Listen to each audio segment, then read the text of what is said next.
Hello, this is Jessica. I'm the Director of Communications for the 3D Business Launch Model, created by Gene Irwin. Gene will be with us in just a few minutes, but he asked that I introduce to you his topic in today's live video series, 10 Mini Steps to Starting a Home Business. Be sure to download a copy of the associated guide entitled The Ultimate Guide to Your Own Home Business by clicking on the link shown in the video.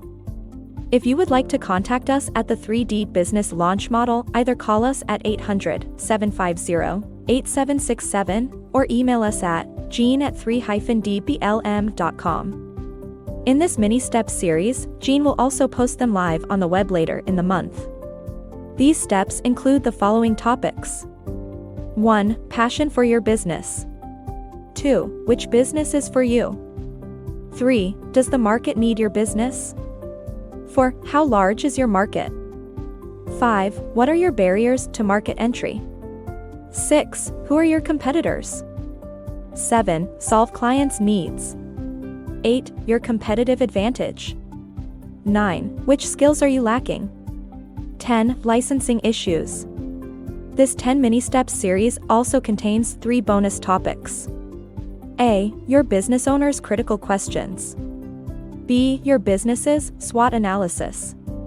C. Shark Tank's key indicators. Thanks for watching. I know that Gene is excited to share this material with you now and over the next several days. Be sure to download any videos that he has produced and recommended to include for this short training program. Now, here's Gene Irwin.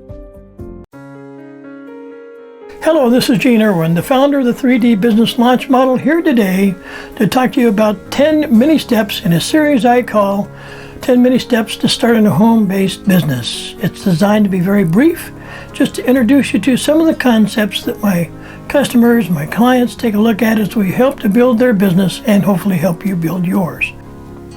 So let's begin. The first one begins with something called passion. Starting a home business series, Step 1, Passion. This brief video series offers to provide you with insight of some of the major areas a new small business owner must understand in order to maximize your potential for success. I'm providing you with very short discussions about important topics for home-based businesses, including number 1, passion for your business. Number 2, discover 2 or 3 businesses that you might have an interest in. Number 3, is there a need for your business now and for the foreseeable future? Number 4, how large is the market base? Number 5, what are the barriers to your entry? Number 6, what's the competition look like? Number 7, how can you solve the client's needs better? Number 8, what is your competitive advantage? Number 9, what skills do you still need? Number 10, licensing with state and local authorities. In addition to these 10 mini lessons, I've created for a very brief bonus section. They include number 1, new business owners' critical questions, questions that you need to ask yourself and others when you're getting ready to start your own business. Number 2, SWOT analysis, spelled S-W-O-T. We'll get into that in more detail. And the third bonus is something called Shark Tank's key indicators. Let's begin. Passion for your business. Passion and enthusiasm for your business is the fuel that begins your career in your own home-based business. You want to feel the drive internally. Passion is contagious, not only for you and your family, but for your friends and for your would-be clients.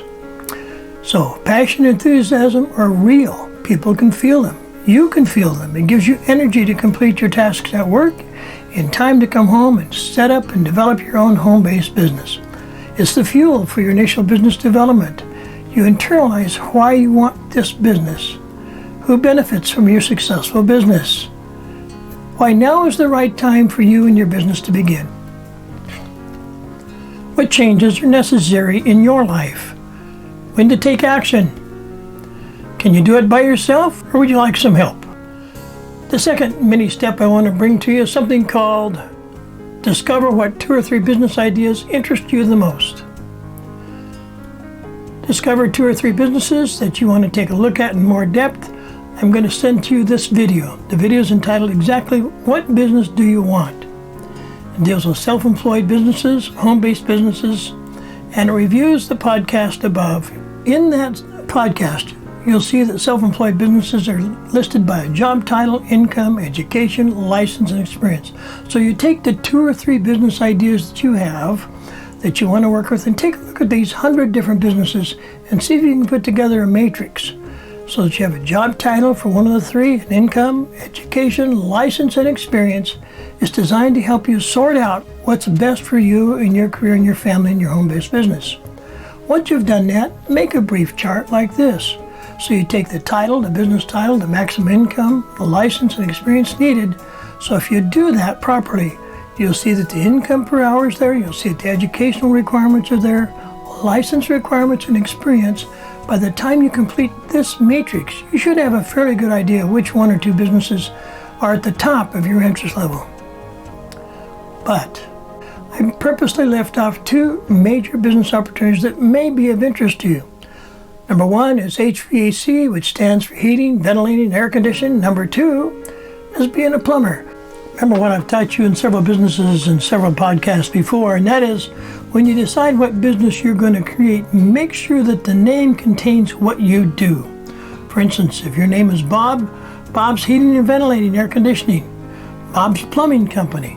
Those kinds of things help people know exactly who you are and what it is that you do.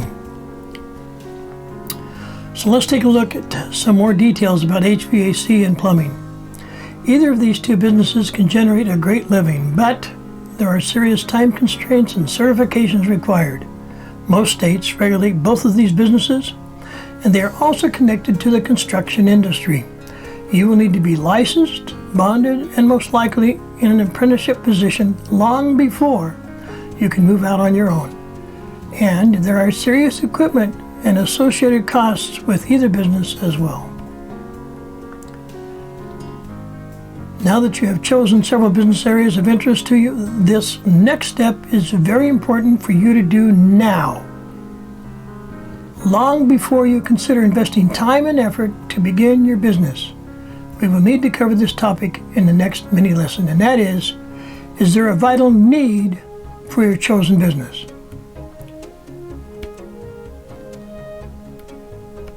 This is the 3rd portion of Gene Irwin's 3D Business Launch Model, 10 Mini Steps to Success in Business.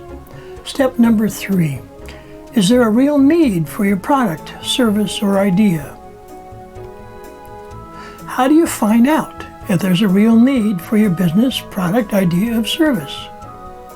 If nobody is doing it anywhere, why build it? Service industries typically follow the area's growth. Don't create your own business in a vacuum. Do very sincere and short market research before you spend time, money, and effort building your business. Most likely your business idea isn't completely new. If you see that a need exists in your chosen business, then it's possible that someone either hasn't expanded in a growing town into your area or no longer wants to. Either option may be an ideal time for you to consider your business there. Next issue is, how large is your market base? You need to understand how many potential clients and customers are in your market area. That'll be the next mini step. Starting a home business series includes step number 4, which is, how large is your market? The market is defined by size or potential size of customers needing your product or service. It must be real and well defined. No guesswork here, my friend, but direct research which determines size. And size determines opportunity. Opportunity defines potential for future add-on sales and also defines something called saturation, which can be defined by a market that has bought your product or service or one similar to that and doesn't need any more. Your initial goal is to determine your maximum market size. Once maximum market size is determined, decide if your chosen business can be sustained. If your product or service is a consumable, think gasoline and food, then your market regenerates itself month after month. But if your product is one and done, you must have a huge regional or national market potential to continue. I'm going to show you how I recommend you review the potential market size in your area, most likely a city or a county, in order to explain how market analysis works in these examples. Keep in mind, these are going to be 3 hypothetical not real test cases, but it gives you an idea how to do the market research.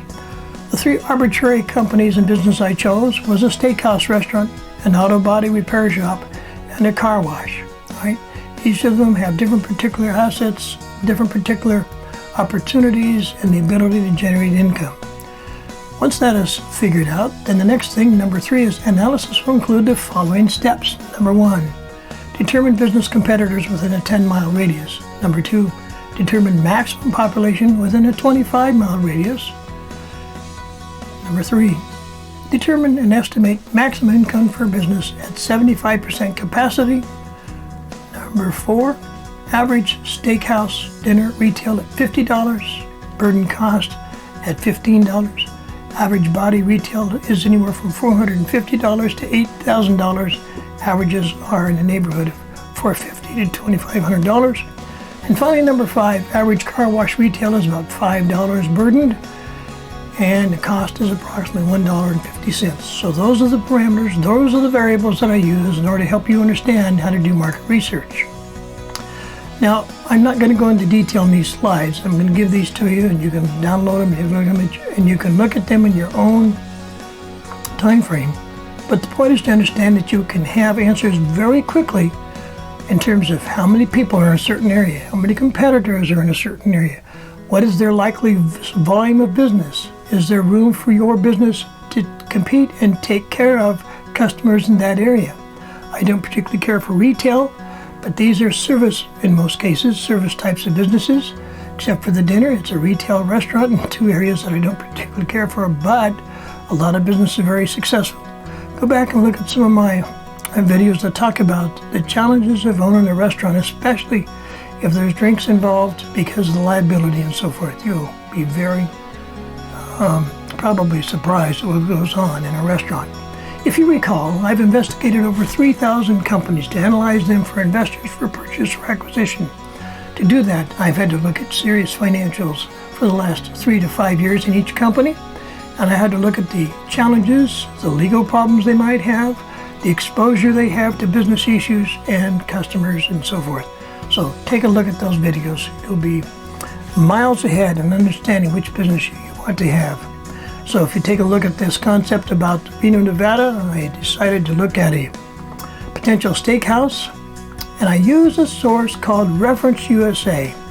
Look it up, Reference USA, and it's now called Data Axle. But if you look through the steakhouse analysis I just gave you, there's a possible success at $33,000 a week in this hypothetical business. The next area is something called Flagstaff, Arizona, with an auto body shop repair. And there's data from things like the state that you're in that tells you how many accidents occurred in that geographical area, believe it or not. And so you can determine how many times a body shop is going to be needed. In this case, there were 2,362 accidents in the geographical area that I'm talking about. In this particular business, there are 30 competitors in that area. Your question then becomes, can I possibly generate business when there's already 30 other companies in the area that do this kind of work? The recommendation is this is not a feasible business for you in that part of the world. And the third and final hypothetical business was a car wash with 5 bays out of Birmingham, Alabama. We go into population details and demographics that you can get off the web. In this case, for the car wash business in Birmingham, Alabama, total maximum gross income is about $200,000. There are 19 other car washes in the market area, each generating approximately $10,566 a week. And the estimated net income per week, 70% of the maximum income is approximately $7,400 a week. Once you deduct all the expenses from $7,400 a week, it's possible that you'll have a weekly profit before taxes. This is a possible business. Note of caution. All the examples just shown in this section are fictional and don't represent actual numbers for the suggested business markets shown. The secret sources I use to determine the numbers of population as well as the total number of businesses in an area come from Data Axle, formerly Reference USA. Now you have a chance and an opportunity to obtain access to this database by simply going to your local library, getting a library card, and have them explain to you how to use the library card to have access to something called the reference section in the library. In so doing, you must understand how large your market is for the chosen 2 or 3 businesses you're considering. Don't invest your time and money and effort into businesses if you don't do this market research. It's imperative that you do your market research. The next real question is, how large is your market base? If you've taken the time to research the market, including potential client size, location, access, competitors, and estimated value of the product, service, or any IP, which means intellectual property, you're ready to tackle the next step in your home business market. And that is, what are the barriers to your market entry? Oh, Gene, are you telling me I got more problems? Well, yes, you do. You have a lot of them, but if we deal with those on the front end and or assess them at the front end so you understand what they might be, you're going to be better equipped to solve those problems long before you spend time, money, and effort to get into it. The next section is going to be about barriers to your market entry. 10 mini steps to start a home business series. Step number 5. What are your barriers to entry? Barriers to your market entry include, by now, you've taken the time and energy to discover you have passion for a home-based business. You've selected 2 or 3 businesses and have determined what the market for them looks like. Now the question is, what can stop you? Barriers. What are your market barriers? Anything that prevents you from taking your idea, product, or service to the market is a market barrier, or a barrier to entry as it's called. In the rest of this short mini lesson to your own home-based business, let's discuss some of the barriers and how to get around, under, over, or through them. They're kind of detailed, so I'm going to read some of them in detail. But I also provide you a link to one of my videos. I think it's one of our best videos that deals with something called Why Business Startups Fail. It's important that you look at this video and understand the problems businesses have on the front end before you begin spending money. It's important you understand all these details. Once you understand those and you have a way around, through, or over them, you are a long ways down the road to starting your successful, profitable business. So here are some of the barriers that we have to deal with. Lack of resources, which includes money, time, facilities, context, technology, knowledge, etc., are barriers. Most of the reasons that businesses fail are due to inability to overcome those barriers. Look at some of my past videos to see the challenges why businesses fail. Number 4, all creations of any value face challenges. And according to Scripture, there's opposition in all things. So you can anticipate you're going to have challenges to put your business in a successful pattern. Opposition is nothing new. It's what makes trees in nature grow strong enough to withstand storms. Challenges will help you make you and your team stronger and more resilient to embrace the challenge. I believe one of the biggest barriers to entry is just giving you permission to succeed. So if that's what you're looking for, I now give you permission to succeed in your own home-based business. You can make it happen. I'll help you. You may have to work for it, however.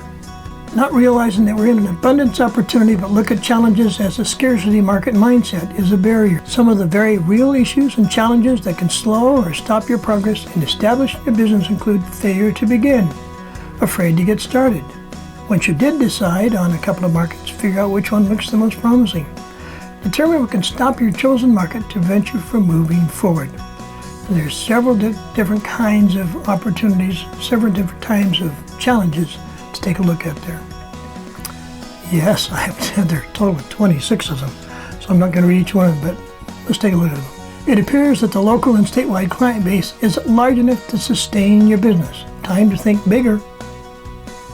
Once licenses, legal, financial, personnel, and focus issues are resolved, what's next? Finding and keeping customers. Who from your business is going to handle the customer service? Who from your business is going to handle the sales? Who from your business is going to do the installation? And who from your business is going to do service after the sales and installation? Number 22, whatever you think you've covered in preparing for your business, there is always something you didn't think of. In other words, you don't know what you don't know.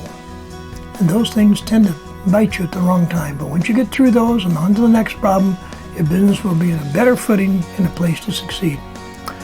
Always, always, always take the advantage of your mentor your first critical year in business. And that would be me in this case. I've done dozens of businesses.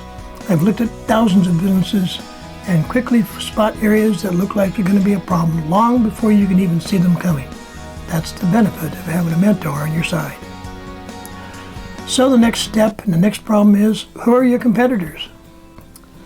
Mini step number 6, who are your competitors? In most cases, your product or services will have some type of competition in your market and chosen prospective clients. In order to accomplish your targeted sales success, it is important that you understand in detail your competitors' origin, product offerings, pricing, and weaknesses. Now, where do you think we can find information out about your competitors? That's right, their website. But that's not the best place. What's the best place to find out about your competitors? Their clients. Go visit some of their clients. Ask them a series of questions. Ask the same questions of each client so you can build a kind of a summary. This will help you understand some of their weaknesses, some of their strengths, some of their issues that are lacking, some of the problems in their product line or their service. These areas of weaknesses are going to be beneficial to you down the road if this is the market you're going to go into. I strongly, strongly advise you to understand what their clients are saying about them and their service and product. Why?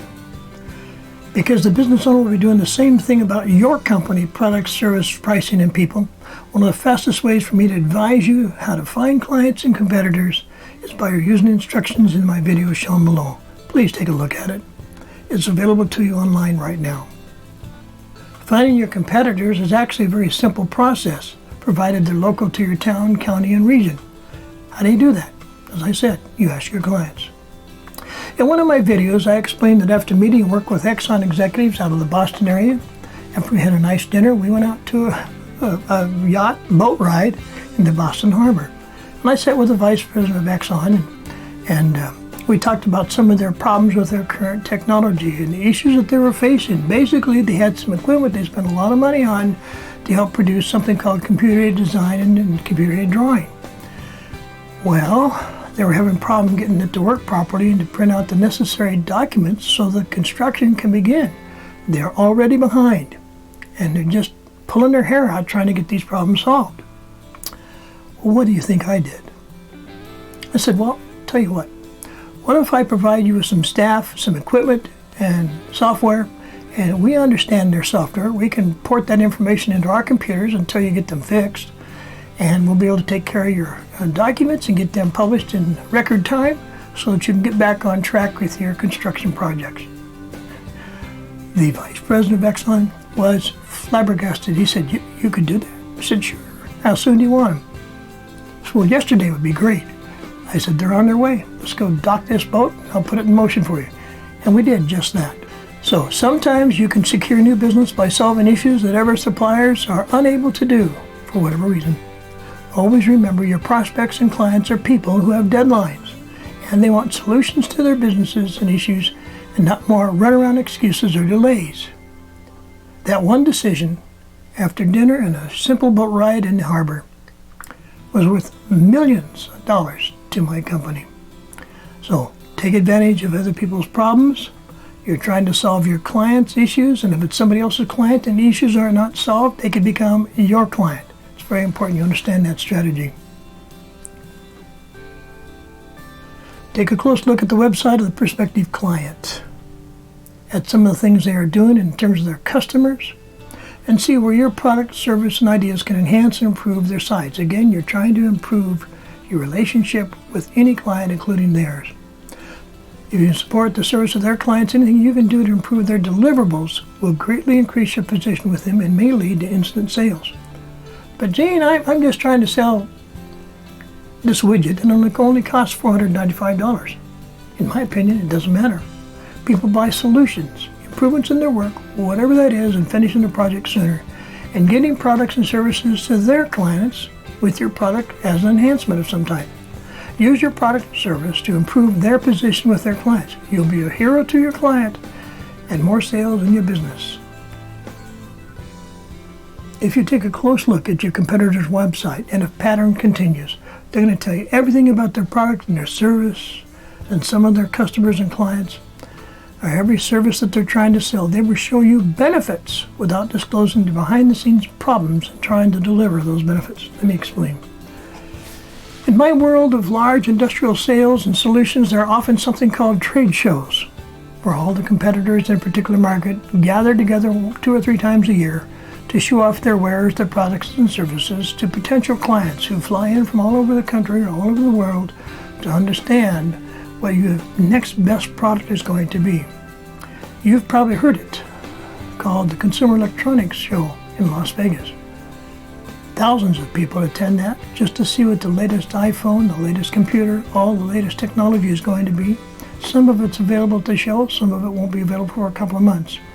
But take a look at all the latest and greatest gadgets, products, and any literature that's available. Always look for smoke and mirrors.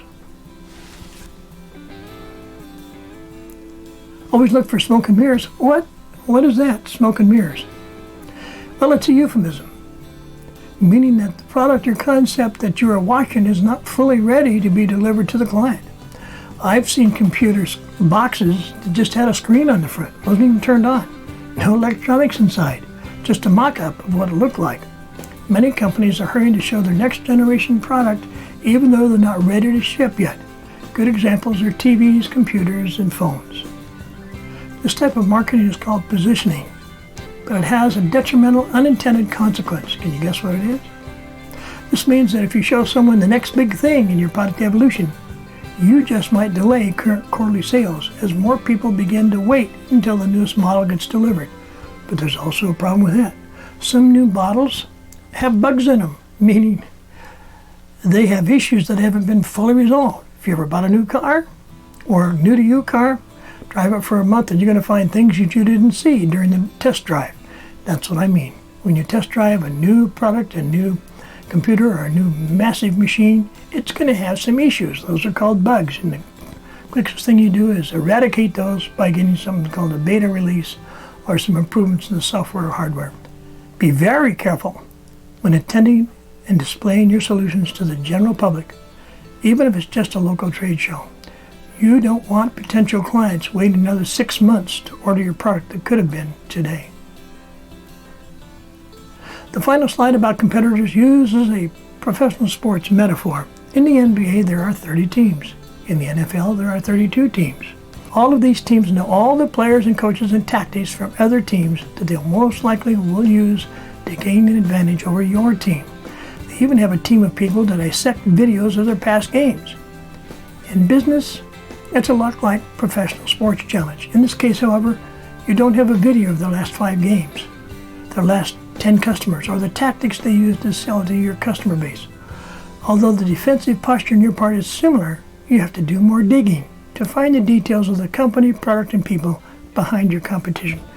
That's why, my friend, competitive analysis is so important.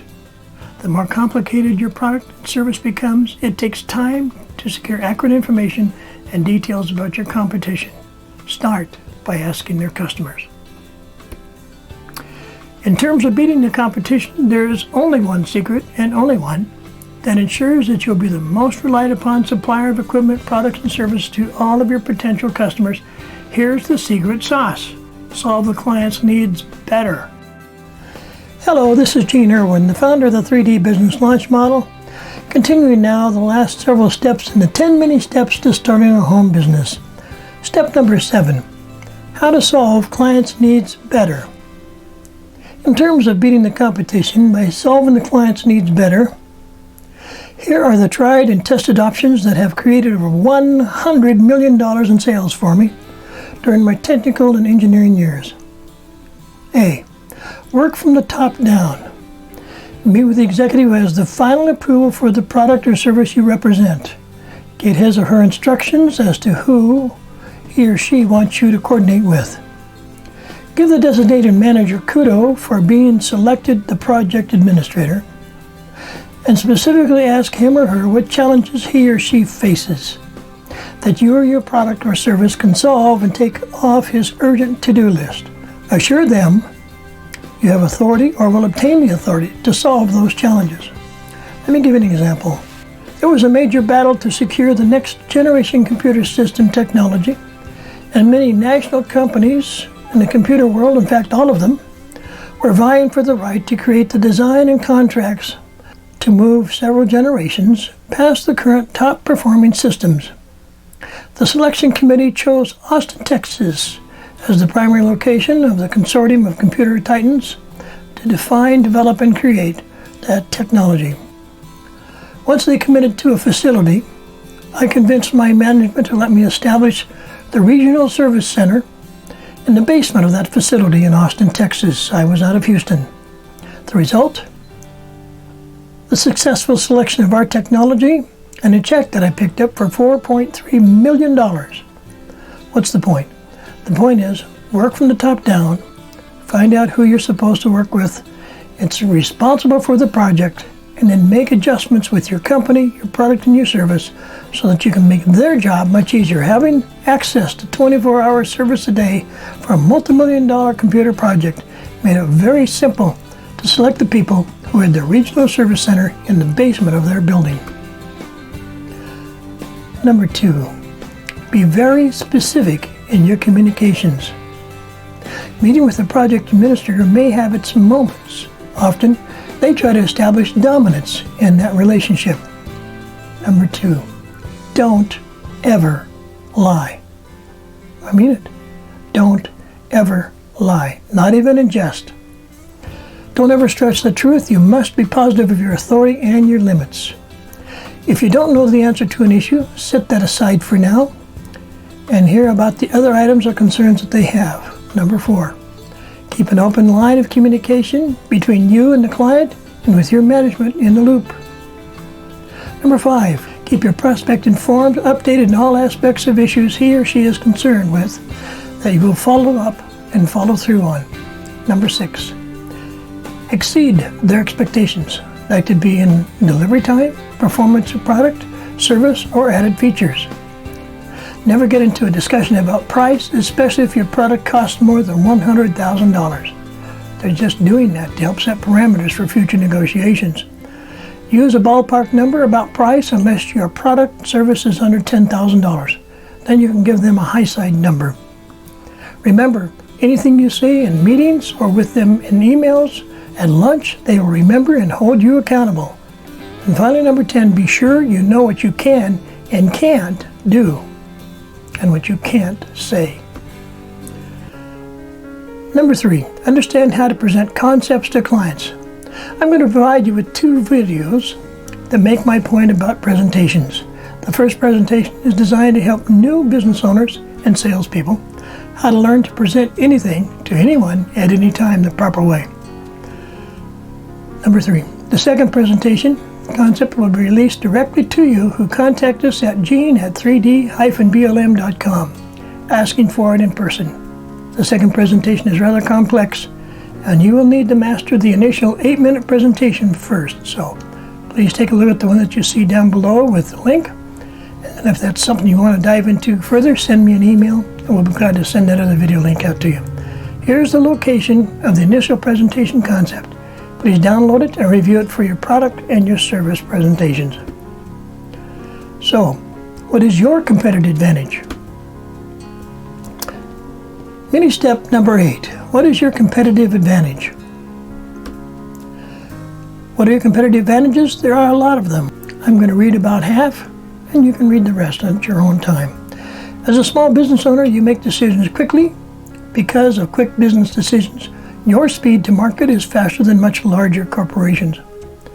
You can establish a plan of attack in your market, whereas established firms can only react to the market.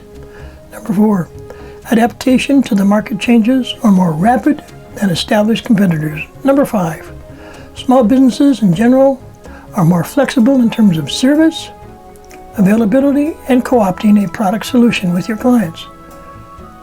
Number 6, at this stage in your business's growth, your beta site clients are closely linked to your product success and obviously your business success. Number 7, most competitors haven't heard of you and don't know your weaknesses. They don't even know your strengths. Number 8, your reaction to RFP, which means request for proposal, is much faster than that of the regular respondents. Number 9, You aren't bogged down, in most cases, by a building and brick and mortar location. You can move closer to your client if you have to. Number 10, you can establish satellite offices, telephony very quickly, projecting a bigger picture to the world than you really are. Read the rest on your own so you can understand what your competitive advantages might be and come up with some of your own. What skills do you still need? In this mini lesson, number 9, what skills do you need? In spite of the prior experiences you have working for others, even if it's a small business or even in a family business, most likely there are skills that you need that haven't been addressed. I've created a video which addresses this issue known as the roles and identity process. It's important that you take a look at the critical areas which need to be addressed by every business. You will have to assume the responsibility for most, if not all of them initially. Try to assign them to third parties such as bookkeeping, legal, etc. as much as you can initially. Rather than go into the roles point by point, please review the content of this video to have yourself assess those areas that you need to have your mentor help with until you get more help on board to cover them. So there's a copy of my video. What skills do you have? What skills do you need? And there's a link to that video. Mini step number 10 deals with licenses with state and local. I'm not going to go into great detail in the video portion of this because the states and the local cities and municipalities have their own rules and regulations, but I'll show you how to reach them. Licensing with state and local entities. In my final business owners mini steps, it's important that you understand that nearly all types of commerce, i.e. businesses which sell goods and services in the United States and other countries, will have to be licensed to conduct such business in nearly all places that business is conducted, onshore and offshore. What I've done is provide you your first home business information, and that is the first chapter that we discuss. But prior to that, here is a short primer on results in my case so that you can see the multitude of responses. So basically, you'll see all this information on the next slide, but I want to continue with some other points first. Caution: when you search in your area for information about licensing, you will see multiple links to firms who want to sell you something for LLC formations, accounting, and other such services. Hold off going through them for anything in this step. Get your information first directly from the state of your residence. It will say state.gov or something similar. That way, you'll miss the advertising, but quickly see the bare minimum number of licenses, if any, that may be required. My online course, Your First Home Business, goes into this in detail. For now, just download the guide. Daily content and videos will automatically arrive at your inbox at no cost. This is Gene Irwin, the founder of the 3D Business Launch Model, looking forward to helping you through your process of gaining and understanding how to run your own home-based business. We wish you well and success in all things. Get a hold of me or us if we can be of service in either way. There are 3 bonus videos coming up next, and we hope that you enjoy them. Again, this is Gene Irwin, founder of the 3D Business Launch Model. You have a great day. For starting the business and the 10 mini steps to doing so, I'm going to provide you with bonus A, new business owners critical questions. These are questions that you must ask of yourself and others as necessary to understand what it takes to run, create, and operate your own business. Every new business owner-to-be should carefully consider these kinds of questions, nearly all of which are addressed in my online mini course, Your First Home Business. Some are mentioned here for your foresight. Number 1, why do you want to develop your own home business? Number 2, what business do you want to discover, create, and operate? Number 3, where are the funds coming from to begin the home business? Can you afford it now? Number 4, can you sustain the business part-time until it grows or full-time now? Number 5, are you sure the market is available to you now? Prove it to yourself. See mini step number 6. Have you done market research to justify your decisions? Have you established and evaluated the competition and found weaknesses of some type? Number 8, do not build a product without confirming market need first. Number 9, can you devote several hours weekly to getting your business underway? Number 10, how soon can you go full-time and put your business in overdrive?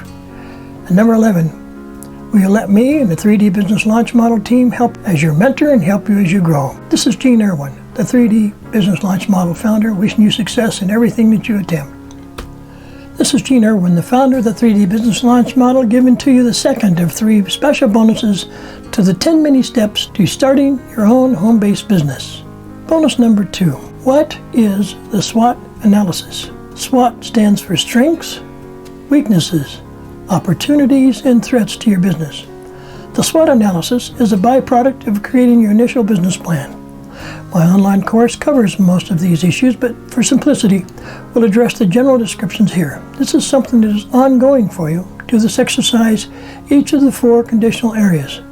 Write down 10 to 20 conditions of your business in 3 stages of your company's growth.